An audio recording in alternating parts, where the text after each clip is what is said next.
આજના વિડીયોમાં એવા ઉપયોગી આઈડિયા શેર કર્યા છે કે તમારા નાના મોટા પ્રોબ્લેમ દૂર થઈ જશે અને તમારું ઘર પણ એકદમ વ્યવસ્થિત રહેશે. તો ચાલો વિડીયોને સ્ટાર્ટ કરીએ.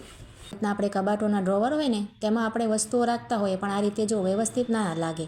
આ રીતે આપણે એમને એમ રાખીએ ને મિક્સ થઈ જાય બધું, અને આપણે ગોતવું હોય તો બધું વીખવું પડે અને કોઈ જોવે તો પણ આપણે ઘર ઓર્ગેનાઇઝ ના લાગે. જુઓ, તો તેના માટે હું તમને એક સરસ આઈડિયા બતાવું છું. જો આ રીતના આપણી પાસે ખોખા ઘણા બધા ભેગા થતા હોય છે, રોજબરોજ ખાલી થતા હોય, ચોકલેટના હોય કે પછી કોઈ પણ વસ્તુના આ રીતના કઠણ ખોખા આવે ને, ખૂબ જ સરસ હોય છે. જુઓ, તેને આપણે કપડાં વડે લૂછી નાખવાનો તો એકદમ સરસ ક્લીન જ છે. જુઓ, જરા પણ આપણે તેમાં કંઈ પણ જાતનું કંઈ ચોટેલું નથી. અને આ જુઓ, આ રીતના ખજૂરની પેટી પણ આવે છે પ્લાસ્ટિકની, એ પણ ખૂબ ઉપયોગી હોય છે, પણ આપણે ઘણી બધી ભેગી થાય તો એમને એમ પડી હોય.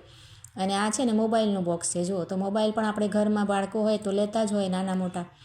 તો આ રીતે આપણે શું કરવાનું, ખોખાને બધા છે ને પહેલાં ઉપરથી આપણે ઓપન કરી લેવાના. આ રીતે કાપી અને ખોલશો ને તો તમે ઉપરથી આ બધા ખુલ્લા થઈ જશે. જુઓ, એટલે આ વચ્ચે તમે આ રીતે પુઠ્ઠું રાખી દેશો તો તેમાં 2 ભાગ પણ થઈ જશે. ખૂબ જ સરસ થઈ જશે. જુઓ, હવે આપણે સૌથી પહેલાં છે ને આ રીતે ખાનાને સાફ કરી લઈશું, બધું કાઢી લેવાનું અને સરસ સાફ કરી લેવાનું, લૂછી લેવાનું. જો આ રીતે તમે જે પણ નાખીને લૂછતા હોય ને એ રીતે સરસ આપણે અંદર પણ ધૂળ ના આવે આ રીતે પાથરેલી હોય તો.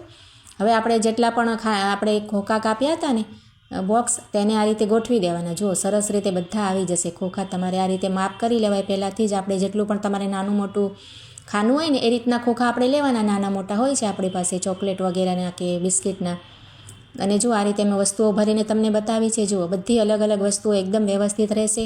આ રીતે રાખેલું હોય તો આપણને મળી પણ જાય અને ખરાબ પણ ના લાગે. જુઓ, ખરાબ પણ નહીં દેખાય. અને તમારે કાઢવું હોય તો એક એક ખોખો ઉપાડીને કાઢીને ફરીથી સાફ કરી શકાય અને ઘણી બધી વસ્તુ આમાં ભરી શકાય. જુઓ, મેં અહીંયા બધા દાંતિયા વગેરે અને બધું તૈયાર થવાનું હોય ને તે ભર્યું છે, બાળકોની વોચ વગેરે. તમે પણ તમારી જરૂરિયાત મુજબ આમાં કંઈ પણ રાખી શકો. જુઓ, ખૂબ જ સરસ આઈડિયા છે.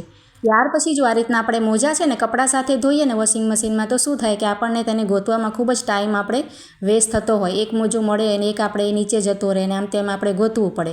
તો તેના માટે તમને એક સરસ આઈડિયા બતાવું છું. જો જેટલા પણ આપણે મોજા ધોવામાં હોય ને 2 જોડી કે 3 જોડી, તો આ રીતે આપણે બધા મોજાને સેટ કરી લેવાના. જુઓ, અને આ રીતે જ્યારે સેટ થઈ જાય ને મોજા, ત્યાર પછી આપણે શું કરશું કે એક રબડ આપણે લઈ લઈશું. જો આ રીતે આપણે માથામાં નાખીએ છીએ ને તો આ રીતનું એક રબડ લઈને ઉપરના ભાગે છે ને મોજામાં રબડને લગાવી દઈશું. આ રીતે જુઓ, 2 આટા આપણે લગાવી દેવાના તો સરસ બધા મોજા તેનાથી શું થશે કે સેટ થઈ જશે. અને ત્યાર પછી તમે કપડામાં ધોવા માટે મોજાને નાખશો ને તો બધા મોજા આપણે એકસાથે જ મળશે અને સરસ ધોવાઈ પણ જશે. આ રીતે છૂટા કરી લેવાના તો મેલા પણ નથી રહેતા. હું તમને તેનું રિઝલ્ટ પણ બતાવું છું.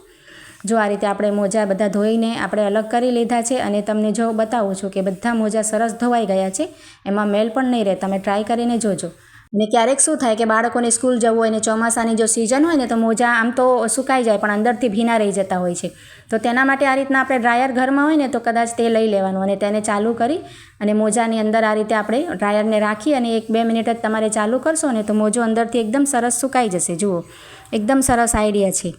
ત્યાર પછી જો આ રીતના આપણે ઓશિકાના કવરનું ક્યારેક શું થાય કે તેની જે બાંધવાની દોરી હોય છે ને તૂટી જતી હોય ને આ રીતે ખુલ્લા રહે તો નાના બાળકો ઘરમાં હોય તો ખૂબ જ મસ્તી વગેરે કરતા હોય ને તો ઓશિકું આખું બહાર કાઢી નાખે ને એવું થાય. તો જો તમારે ઘરમાં સિલાઈ મશીન ન હોય ને આપણે બહાર તાત્કાલિક સીવડાવવા ન જવું હોય ને તો તેના માટે તમને સરસ આઈડિયા બતાવું છું. આ રીતે આપણે છે ને જે ડબલ સાઈડ ટેપ ચોંટાડવાની હોય ને તેના આપણે 1-2 પીસ કટ કરી લેવાના કાતર વડે. આ રીતે નાના નાના પીસ આપણે કટ કરી અને ત્યાર પછી આપણે આ રીતના અંદર તેમાં ઓશિકામાં રાખી લેવાના અને આ રીતના ચોંટાડી દેવાના. જુઓ, તો ક્યારેક આપણે અર્જન્ટમાં આઈડિયા યુઝ કરી શકાય. જુઓ, ઓશિકો આપણે આમ ખુલ્લું થઈ જાય તો ખરાબ પણ ન લાગે અને આપણે આ રીતના કવર પણ થઈ જાય. જુઓ, ખૂબ જ સરસ આઈડિયા છે. તો તમે પણ આ આઈડિયાને ટ્રાય જરૂરથી કરજો અને સારો લાગ્યો હોય તો એક લાઇક કરજો અને કમેન્ટ દ્વારા જણાવજો કે મારા આઈડિયા તમને સારા લાગે છે કે નહીં. તો ચાલો હવે નેક્સ્ટ આઈડિયા જોઈ લઈશું. ત્યાર પછી જો આ રીતના આપણે કપડાં સુકાવવાની ક્લિપ હોય ને ખૂબ જ જલ્દીથી છે ને તૂટી જાય ને ખરાબ થઈ જતી હોય છે, કેમ કે તેમાં છે ને પાણીનો ભાગ અડે ને તો તેમાં કટાઈ જતી હોય. તો તેના માટે છે ને આ રીતના આપણી પાસે નેલ પોલિશ કોઈ પણ હોય ને તેને લઈ લેવાની. જુઓ, અને ત્યાર પછી તેમાં છે ને જ્યાં પણ આપણે આ રીતની ક્લિપ હોય ને જુઓ તેમાં તમે લગાવી દેશો ને તો જે કટાયેલું હશે ને ભાગ તે સરસ તેનાથી કોટિંગ થઈ જશે અને તમારે ક્યારેય પણ આ જલ્દીથી તૂટશે નહીં. ક્લિપ એકદમ સરસ રહેશે તમારી. ખૂબ જ સરસ આઈડિયા છે. જુઓ, મારે આમાં બંને છે ને ક્લિપ તેમાં કાટ લાગી ગયો છે તો આ રીતે લગાવી દીધો છે અને સુકાય એટલે આપણે ઉપયોગ કરી શકાય તેનો. તો આપણે છે ને તમારી ક્લિપ લાંબા સમય સુધી ખરાબ નહીં થાય.